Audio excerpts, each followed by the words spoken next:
અમદાવાદ ખાતે તારીખ 8 અને 9 એપ્રિલે કોંગ્રેસનું રાષ્ટ્રીય અધિવેશન યોજાવાનું છે।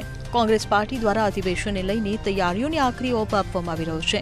અધિવેશનને લઈને હાલ બેઠકોનો દોર ચાલી રહ્યો છે, ત્યારે સુરેન્દ્રનગરમાં પણ અધિવેશનને લઈને બેઠક યોજાઈ હતી, જેમાં નવશાદ સોલંકી સહિતના નેતાઓ હાજર રહ્યા હતા।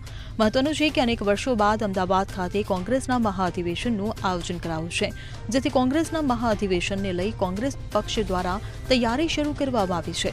ત્યારે 8 એપ્રિલ અને 9 એપ્રિલ ખાતે મહાઅધિવેશનને લઈ સુરેન્દ્રનગર કોંગ્રેસ પક્ષ દ્વારા તૈયારીઓ શરૂ કરવામાં આવી છે। મહત્વનું છે કે મહાત્મા ગાંધી કોંગ્રેસ પ્રમુખ બન્યા તેને 100 વર્ષ પૂરા થશે અને સાથે સરદાર પટેલની પણ 150મી જન્મજયંતિની કોંગ્રેસ ઉજવણી કરશે।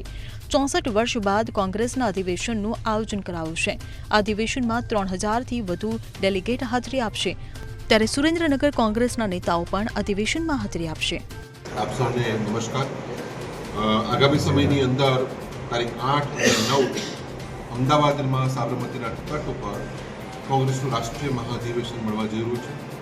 64 વર્ષ બાદ આ મહાઅધિવેશન અમદાવાદ ખાતે ગુજરાતમાં મળી રહ્યું છે, ત્યારે પૂજ્ય મહાત્મા ગાંધીજી જેણે આ દેશને આઝાદી અપાવી, એ કોંગ્રેસ પક્ષના પ્રમુખ બન્યા એને 100 વર્ષ પૂર્ણ થયા છે અને સરદાર સાહેબ આ ગુજરાતની પુણ્યભૂમિના સપૂત કોંગ્રેસ પક્ષ એમની જન્મજયંતિને 150 વર્ષ પૂર્ણ થયા છે।